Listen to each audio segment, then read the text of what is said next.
अंधकार की शक्ति बढ़ाती है, सब प्रकार की अंधकार की ताकत और अंधेरी ताकतें, दुष्ट युक्तियां, शैतान की युक्तियां और अपने जाने वाले उसमें सब प्रकार की मसीह की आत्माओं को और सब प्रकार की ताकतों को पिता यीशु के नाम में अधिकार में लेते हैं और यीशु मसीह के सामर्थ्य नाम में बात के फेंकते हैं, विचलते रहते हैं और हम इस जगह को यीशु में बात में छिपाते हैं।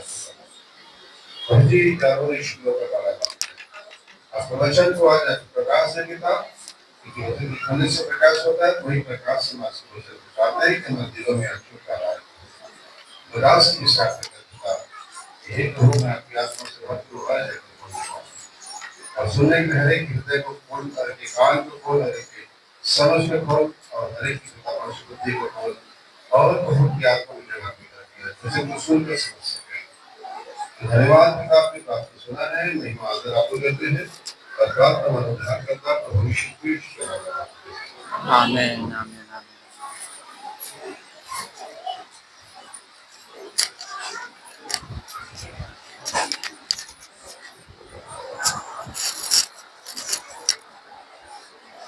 आवाज आएगा ना आज, वो दिन जैसे ना हो जाए।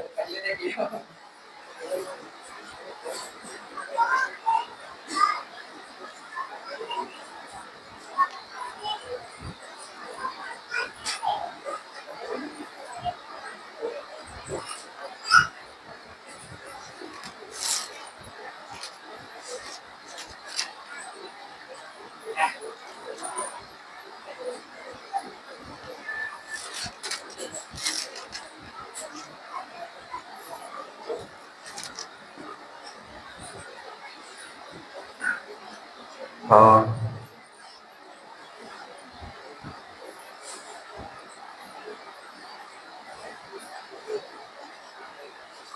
आप निर्गमन 1 अध्याय निकालिए,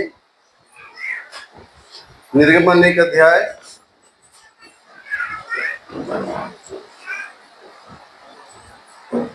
और उसका 8 पद से पढ़ना शुरू करें। मिस्र में एक नया राजा गद्दी पर बैठा जो यूसुफ को नहीं जानता था। उसने अपनी प्रजा से कहा, देखो इस्राएली हमसे गिनती और सामर्थ में अधिक बढ़ गए हैं, इसलिए आओ हम उनके साथ बुद्धिमानी से बर्ताव करें, कहीं ऐसा ना हो कि जब वे बहुत बढ़ जाए और यदि संग्राम का समय आ पड़े तो हमारी बलियों से मिलकर हमसे लड़े और इस देश से निकल जाए। इसलिए उन्होंने उन पर बेगारी कराने वालों को नियुक्त किया कि वे उन पर भार डाल डालकर उनको दुख दिया करें। और उन्होंने फिरौन के लिए पीतोम और रामसेस नामक भंडार वाले नगरों को बनाया, पर ज्यों-ज्यों वे उनको दुख देते गए त्यों वे बढ़ते और फैलते चले गए। इसलिए वे इस्राएलियों से अत्यंत डर गए। तो भी मिस्रियों ने इस्राएलियों से कठोरता के साथ सेवा करवाई और उनके जीवन को गारे ईंट और खेती के भांति के काम की कठिन सेवा से दुखी कर डाला। जिस किसी काम में वे उनसे सेवा करवाते थे उसमें वे कठोरता का व्यवहार करते थे। हाँ प्रियो, हम यहाँ पर देखते हैं कि यूसुफ जो मिस्र देश में गया था, उसके भाइयों ने बेच दिया था उसे। पहले तो गड्ढे में फेंका था, गड्ढे से निकाल कर फिर सौदागरों के हाथ में बेच दिया था और वहाँ पर वो पोतीपर नाम का एक व्यक्ति जिसे खरीदा था, उस समय गुलामों को खरीदा बेचा जाता था। मनुष्यों की जिंदगी गुलामी में होती थी, दास प्रथा चलता था उन दिनों में, है ना। और लोगों को खरीदा जाता था, बेचा जाता था, स्त्रियों को खरीदा बेचा जाता था। वो दासी होती थी, गुलाम होती थी, पुरुष भी उसी होते थे। तो पोतीपर नाम का व्यक्ति खरीदा था, जो हाकिम था, है ना, वो खरीदा था और वो बहुत धनाढ्य था, धनवान था। उसके घर में यूसुफ जो बेचा गया, उसके घर में वो काम करता रहा। और आप सब जानते हैं कि उसका मालिक पोती पर सब कुछ उसके हाथ में कर दिया था। उसकी पत्नी की नीयत यूसुफ पर खराब होता है और यूसुफ के साथ गलत प्रस्ताव रखती है वो, और यूसुफ उसकी बात को नहीं मानता और भाग जाता है। परिणाम स्वरूप उसे जेल में डाल दिया जाता है, एक निर्दोष व्यक्ति को, और 13 साल को उसको 13 साल तक जेल काटता है। वहां से वो छुड़ाया जाता है अपने स्वप्न का अर्थ बताने के द्वारा, और फिर राजा वहां पर जो स्वप्न देखता है उस स्वप्न का अर्थ भी बताता है यूसुफ राजा को। 7 साल का काल, 7 साल का सुकाल है ना, उसमें अर्थ बताता है, और उसके बाद वो वहां का प्रधानमंत्री बनाया जाता है। एक गड्ढे में फेंका गया व्यक्ति को मिस्र के प्रधानमंत्री के पद तक पहुंचाया था परमेश्वर ने, और इसीलिए उसे उस जगह पर भेजवाया था ताकि आने वाले 7 साल में जो भयानक अकाल आने वाले हैं, उस भयानक अकाल में परमेश्वर यूसुफ को और उसके पूरे घराने को, परिवार को बचाना चाहता था। इसलिए उसने योजना बनाई थी कि उसी के भाई उसके बैरी हो गए, उसे बेच दिए, और वहां जाकर उसे जेल तक जाना पड़ा, एक निर्दोष व्यक्ति को, और फिर वहां से परमेश्वर ने ऐसे उपाय किया, उस देश का प्रधानमंत्री बना। तो प्रियो, आप इस बात को आगे मैं यही बताऊंगा कि यूसुफ अपने पिता को, अपने भाइयों को भी वहां बुलाता है, रिश्तेदारों को बुलाता है, और कुल 70 लोग मिस्र में पहुंचे थे। और वहां पर एक ऐसा राजा था जो आगे जाकर यूसुफ को नहीं जानता था, वो उनको गुलाम बना लेता है। तो 430 साल तक वो लोग गुलाम रहे। कितने साल तक? 430 साल। और उसके बाद 30 से 35 लाख तक उनकी संख्या हो गई थी, इसराइलियों की संख्या। इसराइल देश के जो लोग थे ना, इसराइलियों की संख्या कितनी हो गई थी? 30 से 35 लाख तक उनकी संख्या हो गई थी। और वहां से फिर परमेश्वर ने उनको छुड़ाने का उपाय किया, अपने दास मूसा को भेजा, जो बूढ़ा आदमी था 80 साल का, है ना, वो वहां पर जाता है और उनको छुड़ाने का काम परमेश्वर किया। देखिए, परमेश्वर के जो दास होते हैं, उनके जो वर्कर होते हैं, उनके जो सेवक होते हैं, वे केवल परमेश्वर के द्वारा काम करते हैं। परमेश्वर एक माध्यम से, एक जरिए से अपने सामर्थ्य को, अपने कामों को इस पृथ्वी पर करते हैं। तो मूसा भी एक जरिया बना, उसके द्वारा परमेश्वर ने अपने 30-35 लाख प्रजा को छुड़ाया, उस देश को उजाड़ा, मिस्र को बड़े बड़ी विपत्ति भेज के, 10 बड़े बड़ी विपत्ति भेजा, उस देश को उजाड़ा, बर्बाद किया, और अपने प्रजा को छुड़ाया। क्यों छुड़ाया? क्योंकि वो अपने लोगों के लिए प्रतिज्ञा किया था अब्राहम से, उसी प्रतिज्ञा को पूरा करता है। तो प्रियो, 430 साल तक की गुलामी, हम लोगों ने 200 साल की गुलामी हमारे पुरखाओं ने झेला है। किनकी गुलामी? हाँ, किनकी गुलामी? 200 साल तक कौन लोग गुलाम बनाए थे? हाँ, अंग्रेज लोग गुलाम बनाए थे हमारे देश को। दूसरे मुल्क ने हमारे देश को क्या बनाया था? गुलाम बनाया था। और उसमें हमारे लोगों ने, हमारे बाप दादों ने लड़ा है उस लड़ाई को, उसे गुलामी से छुड़ाने के लिए अंग्रेजों की, और अंग्रेज इस देश को छोड़ के चले गए। 200 साल की गुलामी में ही हमारे देश के लोग परेशान हो गए। ठीक है ना? गुलामी चाहे 2 दिन का हो, आज मनुष्य कोई किसी गुलाम रहना नहीं चाहता, और कोई कभी किसी गुलाम न बनाए, क्योंकि परमेश्वर ने सबको स्वतंत्र पैदा किया है, इसलिए कोई कभी किसी गुलाम न बनाए। 200 साल की गुलामी हमारे देश ने झेला, और अभी हमने 15 अगस्त जो मनाया है ना, कि हमारे देश की आज़ादी का, है ना, तो ये है प्रियो, उन लोगों ने 200 साल तक, मेरे पापा भी स्वतंत्रता संग्राम सेनानी थे, देश के लिए लड़े हैं स्वतंत्र कराने के लिए। अरे फौज में थे मेरे पापा, और फौज में भी उसके बाद मेरे चाचा भी फौज में थे, सब अच्छे अधिकारी थे। मेरे चाचा लोग, मामा लोग, पापा सब मिलिट्री में, फौज में रहे हैं। तो प्रियो, देश के लड़े हैं। मैं इतना कहना चाहता हूँ कि हमारा देश है बहुत सारे धर्म का, जातियों का देश जरूर है, तो जब विपत्ति आता है, संकट आता है, तो सबके सब क्या हो जाते हैं? एक हो जाते हैं। सब क्या हो जाते हैं? एक हो जाते हैं। हिंदू, मुस्लिम, सिख, ईसाई, जैन, बौद्ध जो भी है, सब क्या हो जाते हैं? एक हो जाते हैं। एक होकर के क्या करते हैं? सामना करते हैं शत्रु का। क्योंकि ये देश क्या है? हमारी जन्मभूमि है, और इसके लिए हम क्या करते हैं?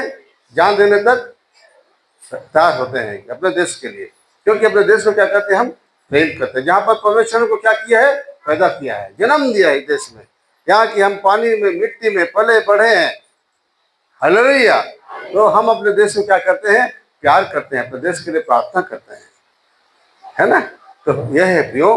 तो गुलाम गुलाम कोई न रहे, गुलामी किसी को पसंद नहीं है। मैं एक चिड़िया का नाम तो भूल रहा हूँ, जो उनका टेक्स्ट भी आया था।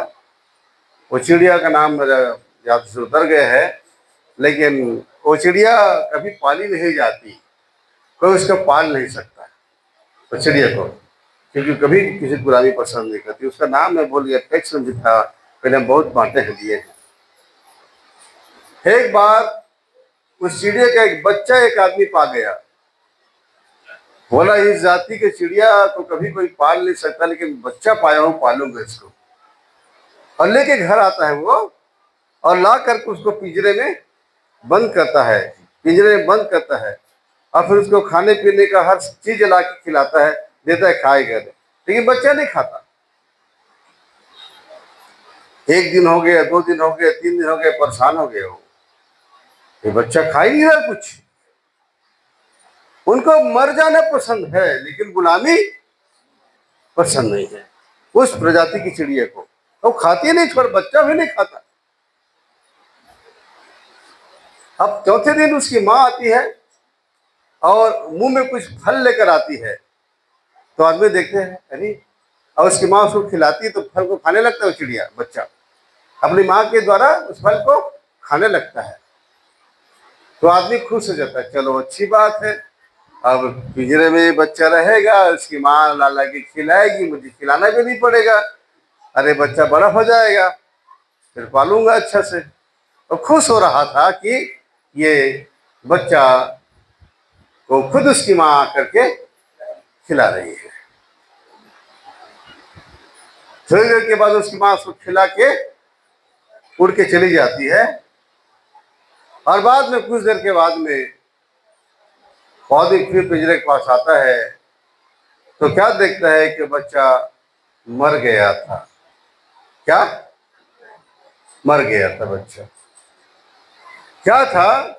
उसकी माँ ने उसके पता लगा लिया कि उसका बच्चा कहाँ है, और उसके बाद अपने बच्चे के लिए एक जहरीला फल लेकर आ गई, जहरीला फल, और उस फल को लेकर अपने बच्चे को खिला दी।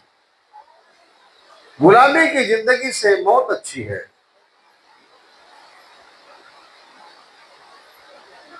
उसने कहा, बेटा गुलाम मत रहना, मरना अच्छा है, ले इसको खा ले, जिए तो स्वतंत्र आजाद। उस मालिक ने हम सबको आजाद स्वतंत्र बनाया है, कोई किसी की गुलाम ना बनाए। पहले बहुत सारा देश गुलाम रहे हैं। यीशु मसीह जब इस पृथ्वी पर आए, इस्राएल देश से पैदा हुए, लेकिन वो देश भी गुलाम था। किनके 2 हाथों में? रोम के हाथों में, रोम के हाथों में। रोमी शासक को भी गुलाम बना कर रखे थे इस्राएल को।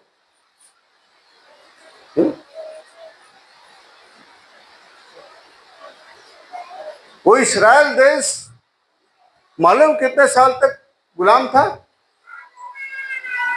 इस्राएल कितने साल तक गुलाम था? 2000 साल। कितने साल? 2000 साल। यीशु मसीह तब भी गुलाम था, उससे पहले गुलाम नहीं था वो। अब 1948 को, हमारा 1947 को हमारा देश स्वतंत्र हुआ है, 1948 को इस्राएल स्वतंत्र हुआ है। उनमें बहुत से देश, कई देशों द्वारा गुलाम थे, और सब स्वतंत्र है। तो 1948 में इस्राएल स्वतंत्र हुआ, और आज इस्राएल को देखिए कहाँ उन्नति कर लिया। 2000 साल की गुलामी। तो गुलामी क्या होती है वो लोग जानते हैं जो गुलाम रहे हैं।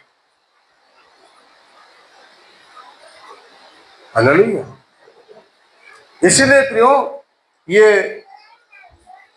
इस्राएलियों को राजा फिरौन क्या काम करवाता था? ईंटा बनवाता था पुआल देकर। ईंटा, रात दिन वो लोग ईंटा ईंटा बनाने में मेहनत करते थे, मिट्टियों को पैरों में मथते थे और उसके बाद फिर ईंटा बनाते थे, सुखाते थे, खेती का काम करते, सारा काम उन गुलामों को करवाते थे लोग, कोड़ा मार मार के। और जब मन लगता है इनकी स्त्रियों को, सुंदर लड़कियों को उठा के ले जाते थे। गुलाम क्या करेगा? सोच सकते हैं आप उन माँ बाप पर क्या बीतती होगी जब किसी की बहू उठा ली जाती, कभी किसी की बेटी उठा ली जाती। पसंद आता कोड़े मारते थे, लेकर उठा के ले जाते थे। एक समय हमारा भी देश में प्रियो, हमारे भी लोग कुछ गुलामी की दशा में से अभी आजाद हुए हैं बाबा साहब अम्बेडकर के द्वारा, जब संविधान बना है। याद होगा पुरखा लोग कैसे थे, क्या होता था उनके साथ में? किसी को याद है? याद है?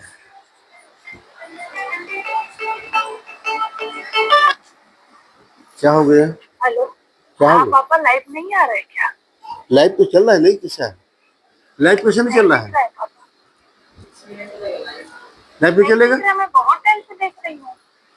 क्यों? हाँ, नहीं दिख रहा है।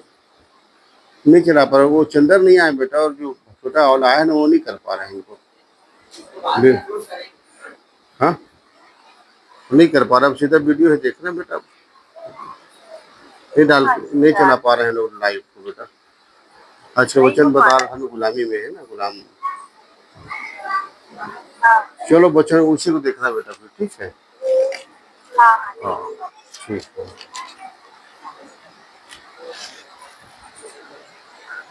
क्या बता रहा था मैं?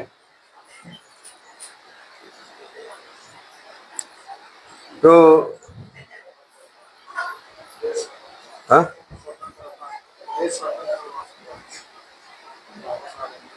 हाँ, बाबा साहब अम्बेडकर के संविधान के द्वारा बहुत से लोग भी आज़ादी मिली है, ये गुलामी की जिंदगी थी। याद करो आप, हमारे पुरखा थे, लेकिन संविधान ने हमको क्या किया? अधिकार दिया, राइट दिया। जो फंडामेंटल जो राइट है ना, अधिकार, हमारे मौलिक अधिकार, और बहुत सारे अधिकार हमको संविधान ने दिया, जिससे हम आज यहाँ पर बैठ सक रहे हैं और उनकी स्तुति कर सक रहे हैं प्रभु पिता के। हालेलुया। और प्रियो, इसीलिए गुलामी कभी किसी के, वो किसी को पसंद नहीं है कि कोई किसी को गुलाम बनाए। तो प्रियो, मैं गुलामी के विषय में कुछ बातें आपको रखना चाहता हूँ, आपको बताना चाहता हूँ, और वो ये है कि एक जो गुलामी होती है, वो तो हमने देख लिया है कि कोई हमको गुलाम बनाता है, हमारा पूरा अस्तित्व को, हमारा पूरा शरीर को गुलाम बना कर रखता है, और इसे वो रखा हमारे पुरखा इसको झेले हैं, और पिछले समय के लोगों ने झेले हैं, इस्राएल देश ने झेला है, हमारा देश ने झेला है। लेकिन अब एक गुलामी जो है, जो सबसे बड़ी गुलामी है, उस गुलामी के विषय में आपको बताना चाहूंगा।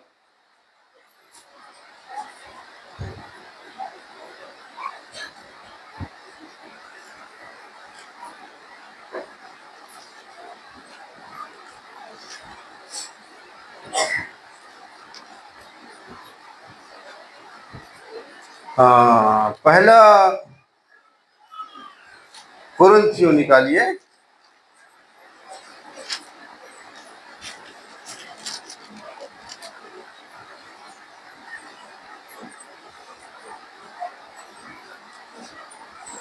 पहला कुरिन्थियों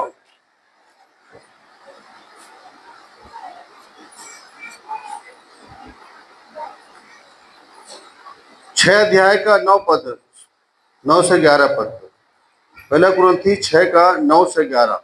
क्या तुम नहीं जानते कि अन्यायी लोग परमेश्वर के राज्य के वारिस न होंगे? धोखा न खाओ, न वेश्यागामी, न मूर्ति पूजक, न परस्त्रीगामी, न लुच्चे, न पुरुषगामी, न चोर, न लोभी, न पियक्कर, न गाली देने वाले, न अंधेर करने वाले, परमेश्वर के राज्य के वारिस होंगे।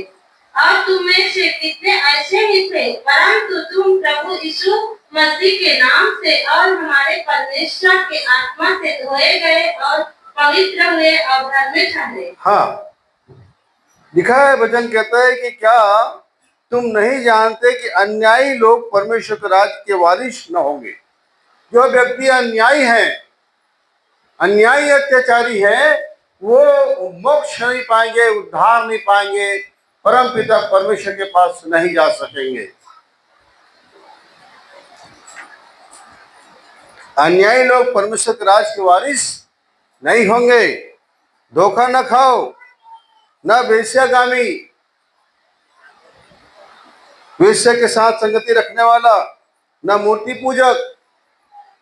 मूर्ति पूजक भी नहीं जाएगा, क्योंकि यहाँ पर लिखा है आज्ञा में 10 आज्ञा में, देखो यहाँ पर, तू मुझे छोड़ दूसरों को ईश्वर करके न मानना। जो वो परम पिता है ना, जो परमात्मा है, वो कहता है मुझको छोड़ और कोई परमात्मा, कोई परमेश्वर, कोई ईश्वर नहीं है। एकमात्र परमात्मा एक ही है, एक ही परमेश्वर है जो सारी सृष्टि को बनाए हैं, सारे कायनात को, सारे ब्रह्मांड को बनाए हैं, यूनिवर्स को बनाया है, हम सब को बनाए हैं, सारे जीव जंतु को बनाए हैं, सब प्राणियों को बनाए हैं। वो कहता है मैं सब प्राणियों का परमेश्वर हूँ, है ना।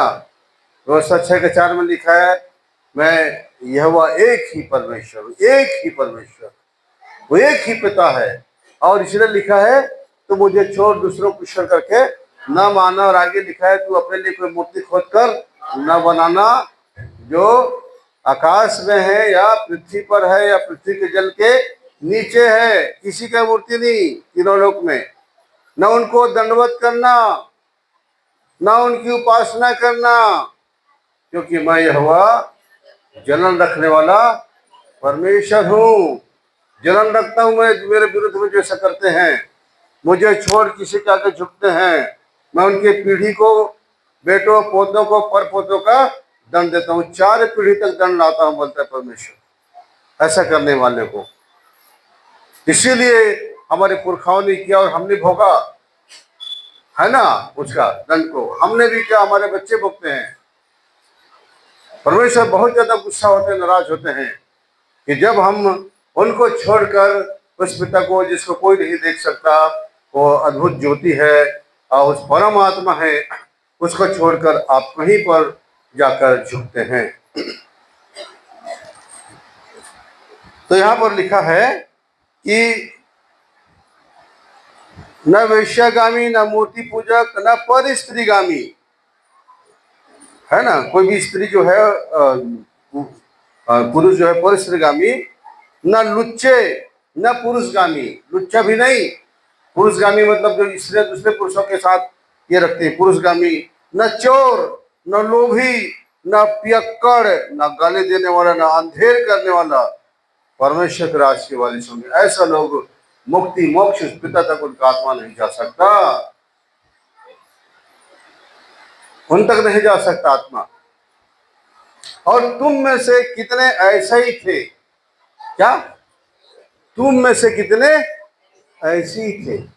जो लिस्ट लिखा है ना, पहले कुरिन्थी 6:9 से 11 पढ़ लेना, पहले कुरिन्थी 6:9 से, ये लिस्ट है। इसमें से हम सब, इसमें से कैसे थे, हम भी ऐसे थे, हम भी ऐसे ही थे, हमारे पुरखाओं जैसे हम भी ऐसे ही थे।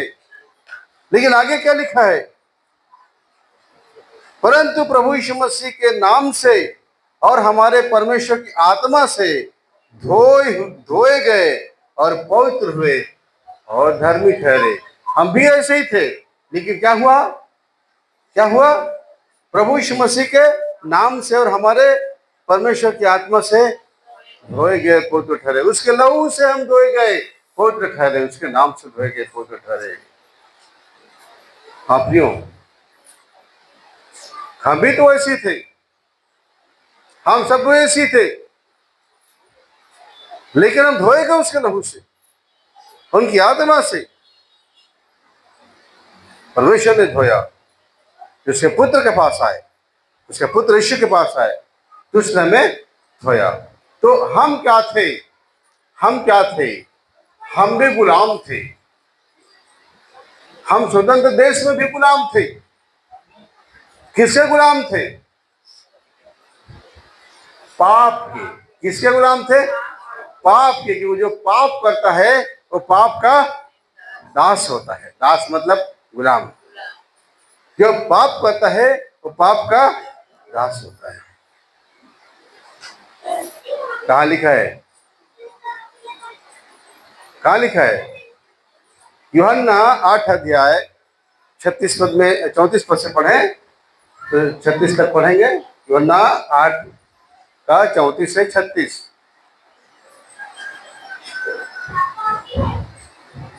यीशु ने उनको उत्तर दिया, मैं तुमसे सच सच कहता हूँ कि जो कोई पाप करता है वह पाप का दास है।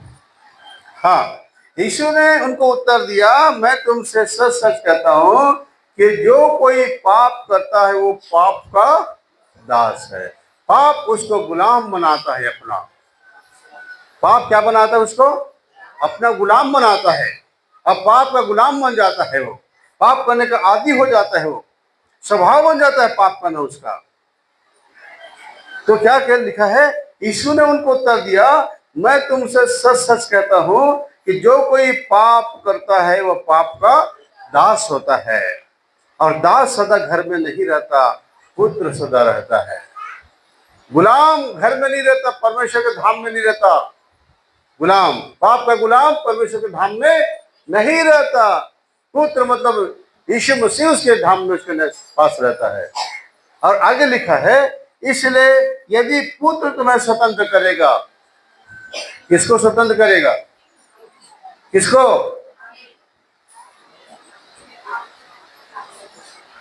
पुत्र मतलब कौन? यीशु मसीह है ना। पिता तो परमेश्वर है, पुत्र कौन है?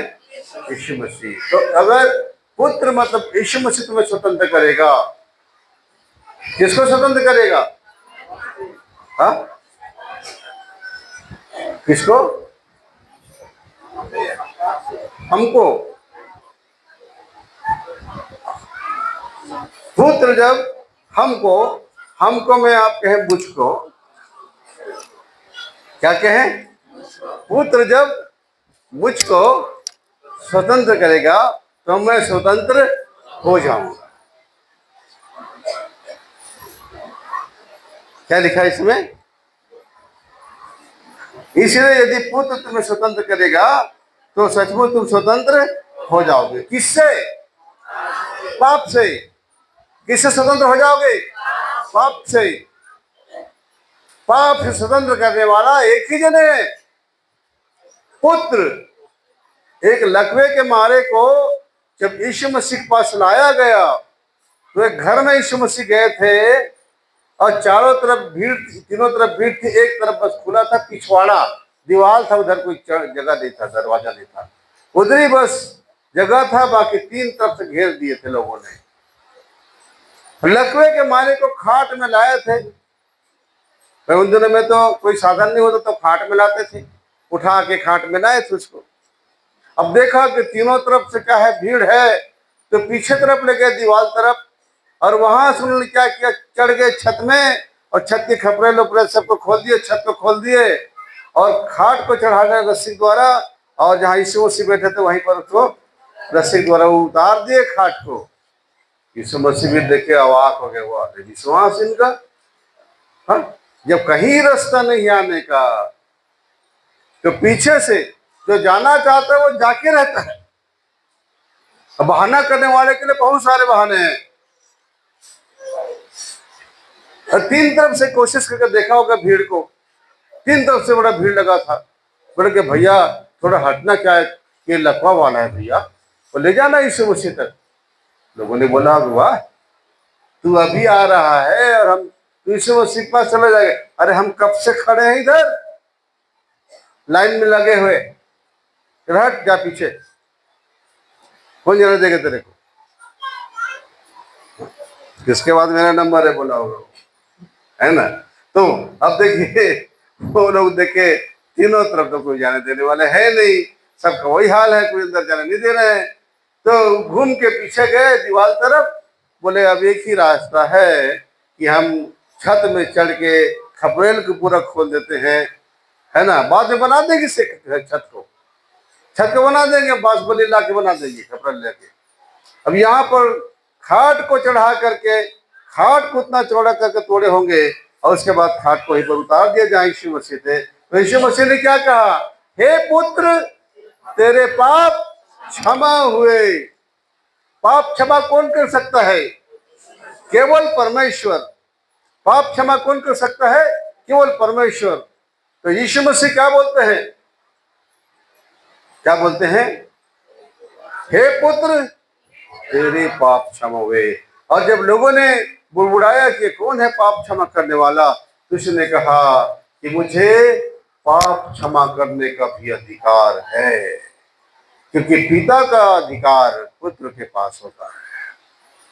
पिता का अधिकार पुत्र के पास होता है। मैं आया इसलिए हूं, उसमें से निकल कर, वही उसमें से निकला आत्मा हूं मैं, उसका अंश भी। अंश को तो पुत्र बोलते हैं ना। पिता का जो अंश निकलता है वो क्या कहलाता है? पुत्र। यहाँ पर बाप बेटे दोनों बैठे हैं, है ना भाई।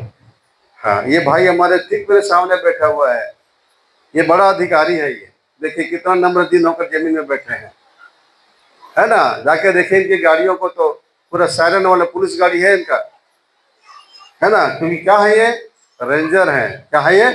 रेंजर है। 3 स्टार ड्रेस है इनका, रेंजर है। लेकिन सामने बैठे, किसके सामने? ये बाबा, इनके सामने हमारे क्या हस्ती है ना। हाँ, वो बड़े बड़े अधिकारी मंत्री ये सब घुटना टेकते उनके पास में, तो वो बैठे हैं। इनके बगल में बैठे डॉक्टर राहुल। अब डॉक्टर हो गया बेटा, पूरा डॉक्टर हो गया, पूरा डॉक्टर हो गया। अभी पढ़ाई पूरी कर ली, व्यवसाय के एग्जाम भी पूरा कर लिया, निकल गए अच्छे मार्क्स के साथ में, निकल गया। आप पूरा फुल डॉक्टर हो गया इंडिया में, है ना। तो यहाँ पर दोनों बाप बेटे हैं। तो ये ईश्वरी भाई का क्या है, वो अंश है। कौन? राहुल। और प्रभु यीशु मसीह किसका अंश है? पिता का। पिता ने बाकी आत्माओं को बनाया है, लेकिन यीशु मसीह उसमें से निकला है, इसलिए पुत्र है। हालेलुया। इसीलिए वो पुत्र है, इसीलिए उसको पिता कहता है, प्रार्थना करता है, पिता तेरी इच्छा पूरी।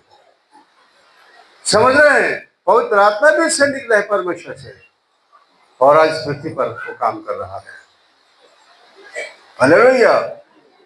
पिता ने सृष्टि किया, पाप में बिगड़ गया, पुत्र आकर कीमत चुकाया, ठीक है, और लहू बहाकर प्राण छोड़कर फिर जीवित होकर चला गया, पिता के दाहिने बैठ गया। अब कौन किसको भेज दिया? पवित्र आत्मा भेज दिया। अब यहाँ पर काम कौन कर रहा है? पवित्र आत्मा कर रहा है। पिता से निकला हुआ 3 रूप उसका, पिता, पुत्र और पवित्र आत्मा। तो प्रियो, यहाँ पर हम इस बात को देखते हैं कि यहाँ लिखा है कि पुत्र तुम्हें स्वतंत्र करेगा तो तुम स्वतंत्र हो जाओगे। कितने लोग स्वतंत्र हुए हैं? यहाँ पर जो हुए हैं वो हाथ उठाएंगे, ठीक है। किसने स्वतंत्र किया आपको? पुत्र ने, यीशु मसीह ने। और उसके लहू से क्या किया? आप धोए गए, धर्मी ठहरे, है ना। वो धर्म उन्हीं को कहता है जिसमें लहू है। परमेश्वर कहता है मेरे पुत्र का लहू जिसमें मैं देखूंगा वो ही मेरा पुत्र है, उसका लहू है उसमें, ठीक है ना।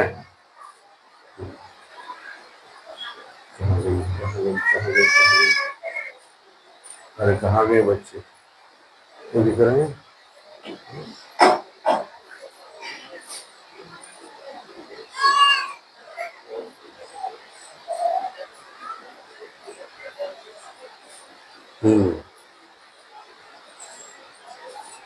कहाँ है तुम्हारा बच्चा? अमृता, तुम्हारा बच्चा कहाँ है? सोए। हाँ, देखो ये दादा बैठा है, वो नतनीन है, नाती कहाँ गया?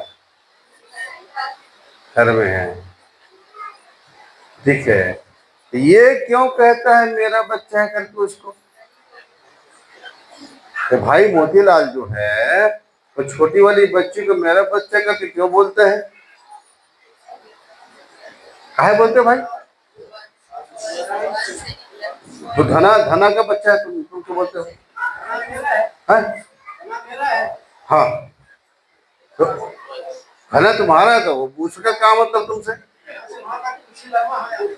अच्छा, माने घना घना के अंदर तुम्हारा खून है? और बच्ची के अंदर किसका खून है? घना का खून है। इसीलिए अब किसका खून है? अब तुम्हारा खून हो जा रहा है, वहां तक चला जा रहा है ना। ओके, यही तो परमेश्वर की खास हुआ है। वो पुत्र जो उसका है ना, और उसका जो लहू है हम में है, तो हम क्या हो गए? परमेश्वर के पुत्र कहलाते हैं, उसके पुत्र कहलाते हैं, उसके लहू के बगैर नहीं कहलाते।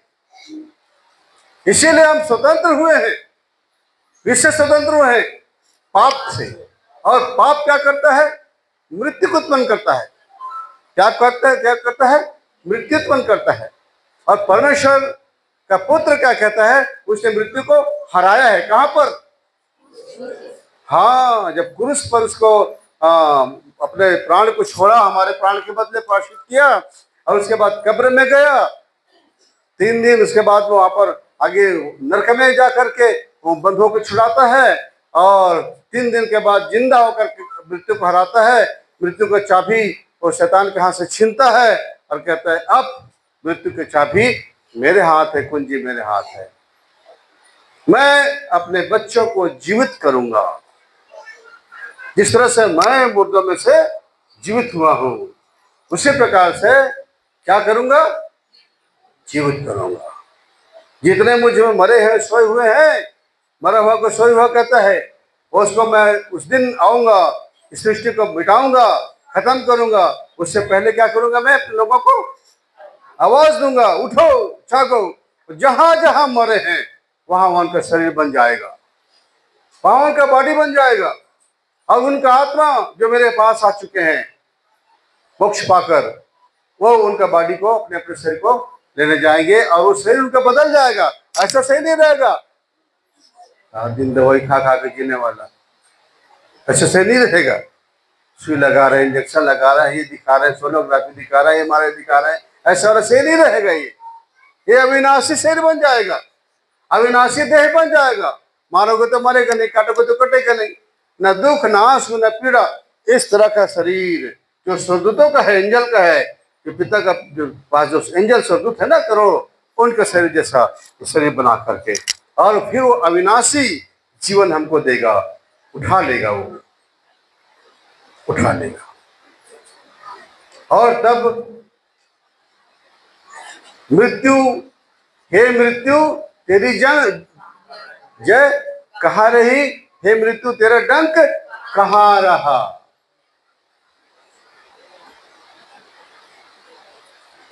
क्यों? ये खुदा की मर्जी है कि उसके बच्चे अमरता को प्राप्त करें, क्योंकि परमेश्वर इंसानों को मर जाने के लिए नहीं बनाया था। वो शैतान इस दुनिया में आया और आदम को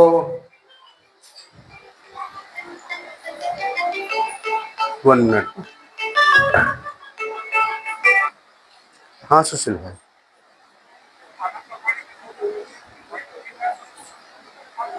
पन्नी उठा रहा है। अच्छा, भेजो उनको वहां पर,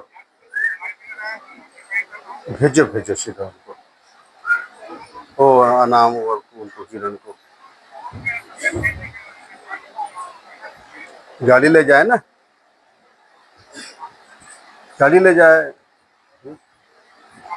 मेरी गाड़ी को तो अभी गुड़िया वहाँ ब्लड टेस्ट कराने जाएगी, 2 घंटे बाद, मैंने खाने के 2 घंटे बाद उसको फिर जाने, खाली पेट में कराई है, अभी फिर काम कर जाएगी कराने के लिए, और उसके बाद खाली हो जाएगी मेरी गाड़ी पर। तो कितने समय जाएगी लड़की?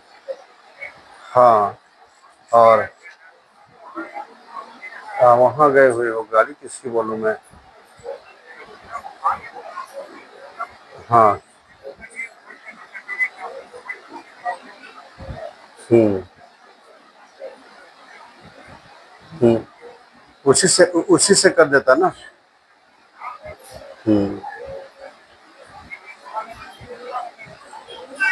बहुत मुश्किल हो रहा है। किसी को भेजवाते तो वहाँ तो समझ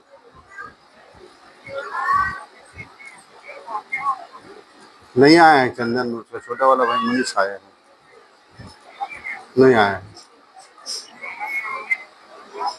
चंद्रा भी नहीं आया है, चंद्रा भी नहीं आया है। आप करिए ना, मैं वचन बोल रहा हूँ। दरअसल ना बड़ा दिक्कत समय है, तो चंद्रा को चंदन को दूर लगाइए। किसी न किसी तरह से वहाँ पर पहुँचना जरूरी है, या फिर एसपी वहाँ से दबाव दिलवाते रहे कुछ भी। सुखनंदन, सुखनंदन पास्टर का नाम सुखनंदन, सुखनंदन। हाँ, वहां से लेकर आते थे।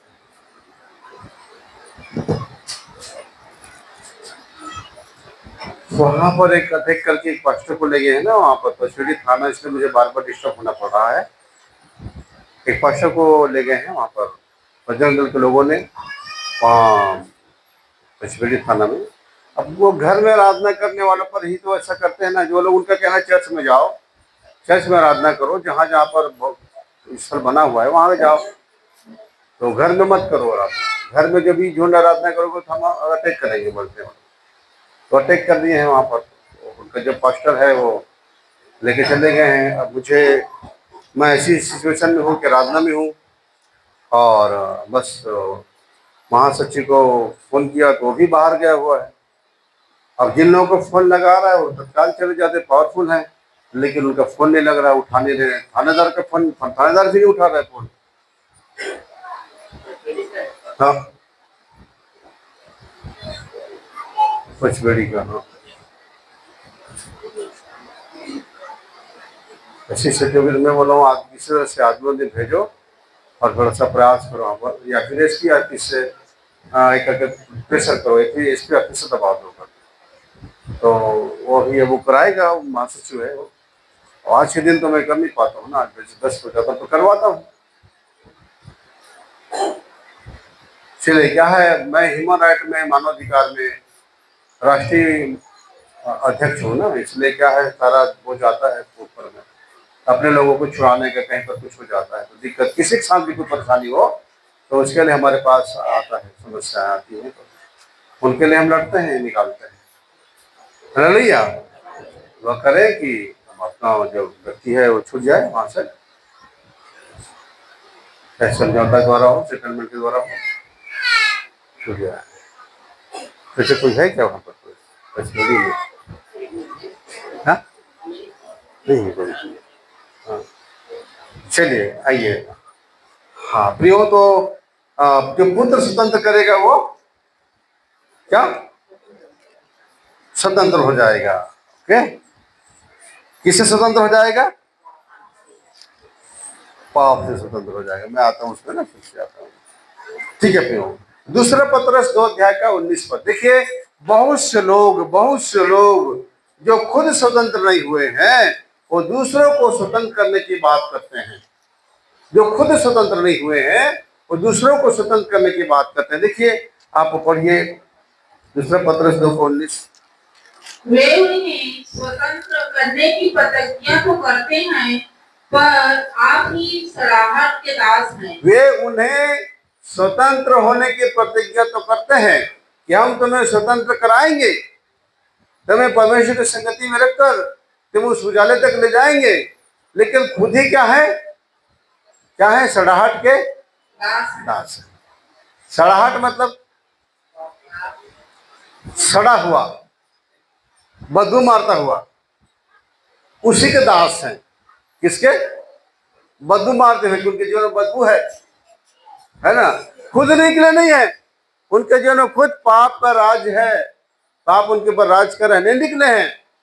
कई एक ऐसे हैं जो पास्टर तो बन गए हैं लेकिन नहीं निकल पाए, परमेश्वर के दास बन गए हैं। नहीं है वो मनुष्य के चुने हुए हैं, परमेश्वर के चुने हुए नहीं है। वो खुद सड़ाहट के दास है और आपको निकालने की बात करते, तो कैसे निकलोगे आप? कैसे निकाल पाएगा वो आपको? कोई खुद नहीं सड़ाहट का दास है। पढ़ो।